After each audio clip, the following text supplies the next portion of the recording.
dear people. I am very sorry that I haven't been uploading. It's just I couldn't really upload, and I needed some time, so yay. I'm gonna be reading The Wolves for the Balance Part 3 today. And please, let me know in the comments. Give me feedback. I need it. And, I have done a few, changes. So if I sometimes speak or tell something that makes absolutely no sense, then pardon me. I, again, ask you guys to write me feedback, write in the comments just what's on your mind, because I love reading through the comments, and yeah. Hope you enjoy this, and I'm sorry if sometimes I get confused. Yeah. Let's go, I'm trying to get better at writing. By the way, this is the part 3, but I already wrote till part 7. So, I don't know where to end this. I don't know.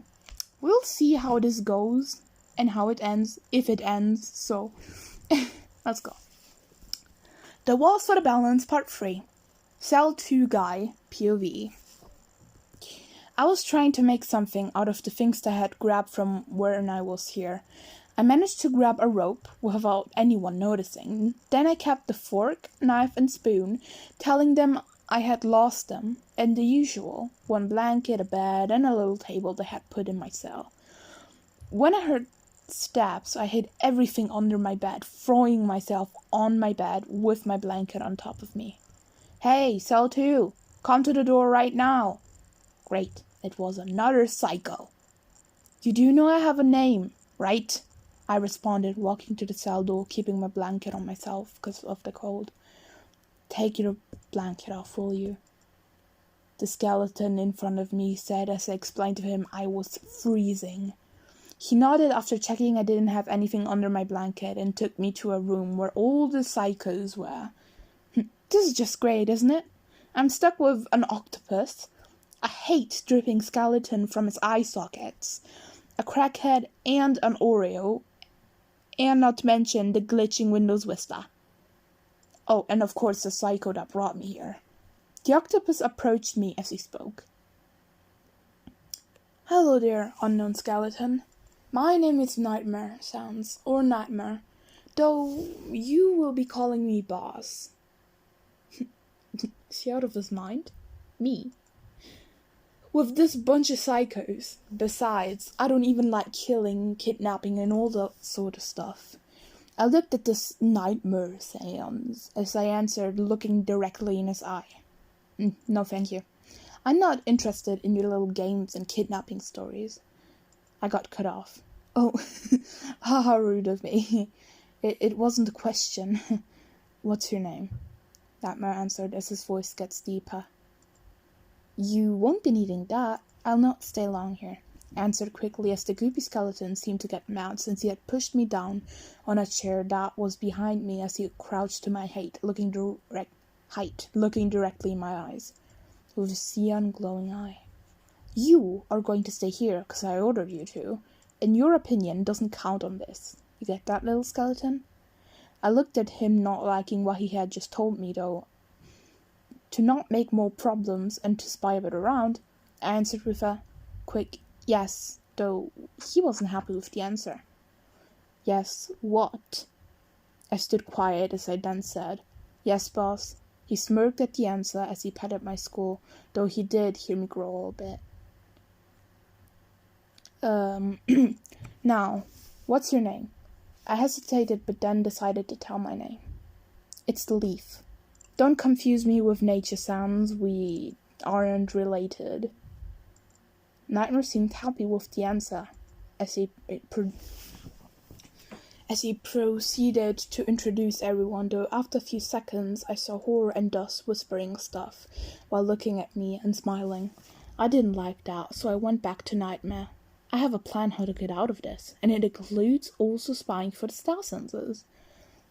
"So, You won't let a teammate of yours sleep in the basement, will you? Nightmare smiled and shook his head as he teleported me in the room. Great. It's very big and nice, I gotta say. It's currently like 3 p.m. I'll go search around. I stood up and walked out the room, starting to make my way through the hallways. This is so big. I counted around like 3 to 4 floors, and underground there's one, I believe, which is the basement, and 2 locked doors, though. I don't know if there's more underground. I enter what I believe is the throne room. It's so big.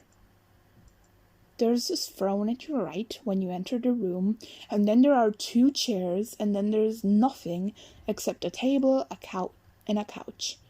The King of Negativity wasn't here for strange reasons, so I just walked out after I examined the room. I walked to the kitchen, which was like next to the living room. There are knives. I grabbed 2 of them, putting them in the backpack that Nightmare or Boss gave me. I also put a rope in there. I continued my way through the castle and saw a black one. What could it be? I opened it, seeing Killer sitting on his bed. Oh god, this is embarrassing. Stop, little Skelly. Quick reminder to you, the 2nd floor is the bedroom's floor, along with the bathrooms, he spoke.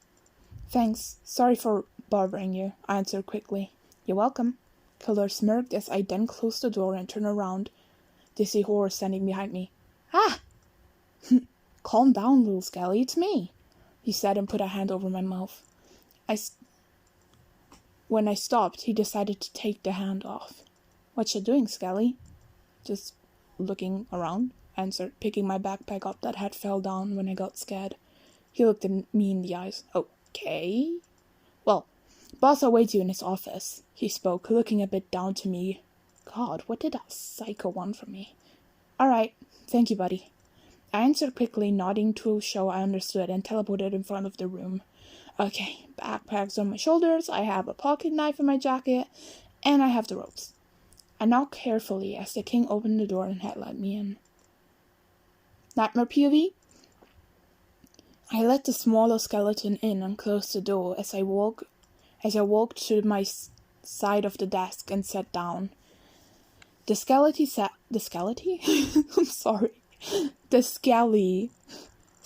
at the other end of the desk. What did you call me here for, Nightmare? I waited a few seconds. I saw he realized as he looked at me and said, Sorry? Why did you call me here, boss? Well, I called you here. I called you here 'cause Dust saw you, did weird stuff along stealing a kitchen knife. I could feel the fear. He then spoke. Well, I took it as a weapon. I look at him and... To be continued, my beautiful viewers.